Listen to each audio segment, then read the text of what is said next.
Road కూర్చొని నువ్వు కారణం. అరే ఏడిపోతా అంటే ఎందుకు ఆపుతున్నాయి నన్ను? మరి వెళ్ళిపోతున్నా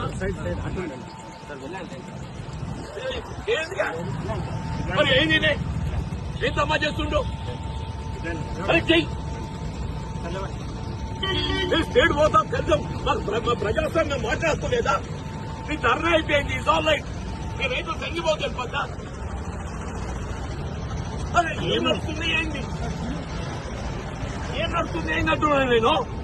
నీ చక్క బండ్ల పోయేటోళ్ళు బండి ఆపి నేను రోడ్డు మీద కూర్చొని కారని పోయి పెద్ద మనిషి, నేను రోడ్డు మీద కూర్చొని కారని పోయి పెద్ద మనిషి అంటున్నాను.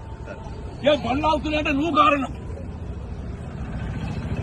బండ్లు ఆగుతుంటే ఎవరి కారణం? మీ అందరూ సాక్ష్యం. మా పాత్రికేయ సోదరులందరూ కూడా, మా పాత్రికేయ సోదరులు కూడా సాక్షులు అని చెప్పంటున్నా.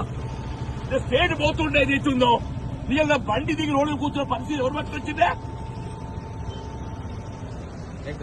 మాట్లాడే హక్కు లేదా? ఫ్రీడమ్ ఆఫ్ స్పీచ్ లేదా? రైతులు సంఘీభావం తెలిపద్దా? నేను రైతులు అన్నమో రామచంద్ర అని చెప్పిన వాడు ఏదైతుందో నోటికాడు కూడెత్త కొడుతుంటే తాగుతాడు నీళ్లు లేకుంటే వాళ్ళు ఏదైతే వరదకాలు ధర్నా చేసిండు. మీరు ధర్నా లేపింది అయిపోయింది, ధర్నా లేపింది అయిపోయింది బాబు. అయినాక కూడా మీరు ఏంది అరాచకం? ఇప్పుడు ధర్నా లేదక్కడ, రైతులు డిస్పర్స్ అయిపోయారు. ఎందుకు నేర్చుకుంటాను నేను? మరి నేను వెళ్ళిపోతాను. నువ్వు